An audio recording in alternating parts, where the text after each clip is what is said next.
Hello everyone, welcome to my another mini blog. তোমাদের আগের mini ব্লগে আমি শেয়ার করেছি যে অষ্টমীর দিন সকালে মন্দিরে গিয়েছিলাম। তো মন্দির থেকে ফিরেই আমি আর ভাই বেরিয়ে পড়েছিলাম একটু ঘুরতে। আমাদের কোনো ঠিক ছিল না কোথায় যাব, তো দুজনে বেরিয়ে পড়েছিলাম। তো আমরা লাস্টে গিয়েছিলাম রাজা ভাত খাওয়াতে। সেখানে একটা রেল কোচ রেস্টুরেন্ট করা আছে, যেটাতে আমি আগেও গিয়েছি অনেকবার। তো আমি আর ভাই ঘুরতে ঘুরতে সেখানেই গিয়েছিলাম। আমাদের বাইরে লাঞ্চের কোনো রকমই প্ল্যানিং ছিল না, কারণ বাড়িতে এসে খাওয়ার কথা ছিল।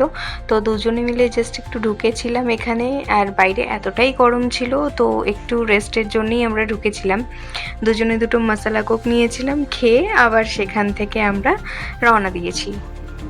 রেস্টুরেন্ট থেকে বেরিয়েই দেখলাম পাশে একটা পুজো হচ্ছে। তো প্যান্ডেলটাও ছোটোর মধ্যে খুবই সুন্দর করেছে, বেশ ভালো লাগলো।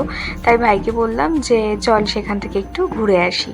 তো আমরা সেই প্যান্ডেলে গেলাম, একটু ফটো তুললাম, দর্শন করে আমরা তারপরে এখন রওনা দিচ্ছি বাড়ির উদ্দেশ্যে। তো আমাদের দুই ভাই বোনের এই অষ্টমীর দিনের ঘোরাটা যদিও বা সাডেন প্ল্যানিং হয়েছে, বেশ ভালোই হলো। যদিও অনেকটাই গরম ছিল, কিন্তু আমরা দুজনে একটু টুক করে ঘুরে আসলাম। এই ভিডিওটা এখানেই শেষ করছি, আবার চলে আসবো আরও একটা ভিডিও নিয়ে।